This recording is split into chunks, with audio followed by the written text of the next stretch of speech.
السلام علیکم ورحمۃ اللہ وبرکاتہ۔ ناظرین و سامعین، آج 23 ستمبر 2024 پیر کا دن ہے۔ رات کے 9:30 بج چکے ہیں۔ آج کی تازہ ترین خبریں سنیے گا۔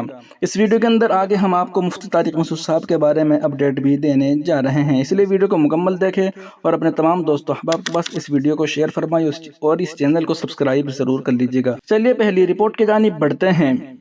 وقف بورڈ میں مسلم خواتین 2013 سے ہیں، پسماندہ بھی موجود۔ اسدالدین اویسی کا بڑا بیان۔ آل انڈیا مجلس اتحاد المسلمین کے صدر اسدالدین اویسی نے بھارتیہ جنتا پارٹی پر تنقید کرتے ہوئے کہا کہ 2013 سے وقف بورڈ میں خواتین کو تحفظات ہیں۔ انہوں نے یہ بھی کہا کہ پسماندہ مسلمانوں پر وقف بورڈ کا ممبر بننے میں کوئی پابندی نہیں ہے۔ اویسی نے خاص طور پر بہار ہندو مذہبی ٹرسٹ ایکٹ 1950 میں خواتین اور پسماندہ طبقات کی عدم موجودگی کو اجاگر کیا۔ اویسی نے خاص طور پر بہار ہندو مذہبی ٹرسٹ ایکٹ 1950 میں خواتین اور پسماندہ طبقات کی عدم نمائندگی کو اجاگر کیا۔ انہوں نے بی جے پی سے پوچھا کیا وہ خواتین اور پسماندہ طبقات کو شامل کرنے کے لیے اس ایکٹ میں ترمیم کریں گے۔ انہوں نے پسماندہ مسلمانوں کے مسئلے پر بھی بات کرتے ہوئے کہا اگر بی جے پی کو پسماندہ مسلمانوں کا اتنا ہی خیال ہے تو انہیں درج فہرست ذات کے زمرے میں کیوں شامل نہیں کیا جاتا؟ مختلف ریاستوں میں مسلمانوں کو پسماندہ ذات کی فہرست سے نکالنے کی کوششیں کیوں کی جا رہی ہے؟ اویسی کا یہ رد عمل مرکزی وزیر گری راج سنگھ کے جواب میں آیا ہے، جنہوں نے وقف بورڈ میں غریب مسلم خواتین اور پسماندہ مسلمانوں کو شامل کرنے کے لیے اصلاحات کا مطالبہ کیا تھا، جبکہ وقف بورڈ پر زمینوں پر قبضے میں ملوث ہونے کا الزام لگایا گیا تھا۔ گری راج سنگھ نے ریمارک کیا تھا کانگریس نے وقف بورڈ کو بہت زیادہ اختیارات دیے، نہ کھاتا نہ بہی، جو وقف بورڈ کہے وہ صحیح۔ وہیں دوسری جانب کشمیر سے التجا مفتی کا ایک بڑا بیان سامنے آیا ہے۔ انہوں نے کہا کہ وزارت داخلہ کو کبھی نہ کبھی اپنا دل نرم کرنا ہوگا۔ گاندربل میں سیاسی سرگرمیاں جاری رکھتے ہوئے دوسرے روز بھی پی ڈی پی نے ایک زبردست چناوی روڈ شو کا اہتمام کیا، جس میں التجا مفتی اور پارٹی امیدوار گاندربل بشیر احمد میر موجود تھے۔ روڈ شو باندھ 6 سے ہو کر گاندربل کے مختلف علاقوں سے گزرا، جس میں لوگوں کی ایک کثیر تعداد نے شرکت کی۔ اس موقع پر التجا مفتی نے کئی مقامات پر لوگوں سے خطاب کر کے بشیر احمد میر کے حق میں ووٹ مانگے۔ التجا نے میڈیا سے بات کرتے ہوئے کہا کہ ہوم منسٹری کو اپنا رویے میں تبدیلی لا کر اپنا دل نرم کرنا ہوگا۔ انہوں نے مزید کہا کہ یہاں کے نوجوان، جن میں کئی صحافی بھی شامل ہیں، وہ جیلوں میں نظر بند ہیں، ہم ان کو رہا کر کے ہی دم لیں گے۔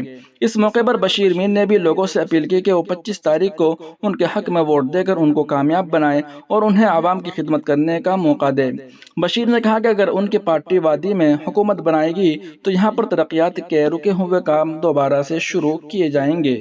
واضح رہے کہ جموں کشمیر میں انتخابی سرگرمیاں اپنے عروج پر ہیں اور دوسرے مرحلے کی انتخابی مہم کا آج آخری دن ہے۔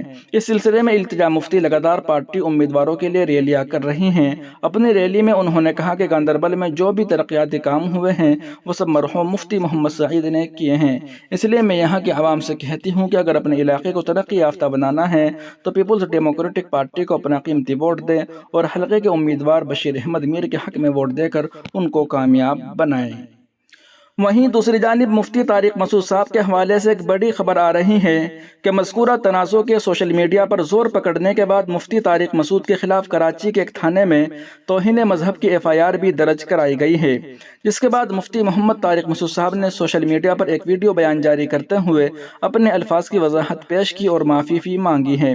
وضاحتی بیان میں انہوں نے اپنے پچھلے موقف سے رجوع کرتے ہوئے کہا کہ انہوں نے کہا کہ میرے بارے میں یہ دعویٰ کیا گیا کہ میں نے ایسے الفاظ استعمال کیے جس سے نبی کی بے ادبی یا گستاخی کا پہلو نکلتا ہے، لیکن کوئی بھی مسلمان ایسا کرنے کا تصور بھی نہیں کر سکتا اور میرا تو مقصد دین کی دعوت ہے۔